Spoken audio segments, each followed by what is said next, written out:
Hey everyone, I'm Emmy from Sandotska. This product is a collaboration with the brand. They sent it to me as a free product so I could share my honest opinion. Inside the box, you get a 10-inch screen, a backup camera, a dash cam, all the necessary cables, mounts, and a 64GB memory card that's already included. You can also add more storage if needed. There's a brochure inside the box with the recommended memory card options. For mounting, you have two choices. Stick it on the dashboard with the 3M adhesive mount, or use the suction cup mount for the windshield. Let me show you how I set it up in my car. The power cable connects to the car's cigarette lighter, so you don't have to modify anything unless you want to hide the cables along the edges for a cleaner look. In my case, I'm keeping it simple and plugging it directly into the lighter. One important thing, before placing the screen on the mount, make sure to plug in all the cables first. The backup camera connects to the rear of the car and turns on automatically when you shift into reverse. We used a cable tool included in this pack to hide the wires all the way to the back.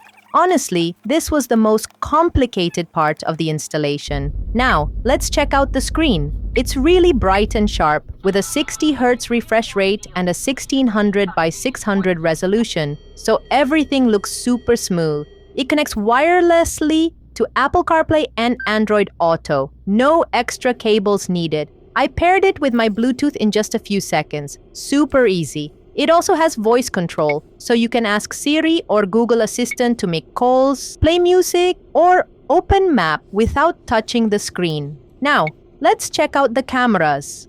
The dashcam records in 4K, which is amazing if you want high-quality footage of the road.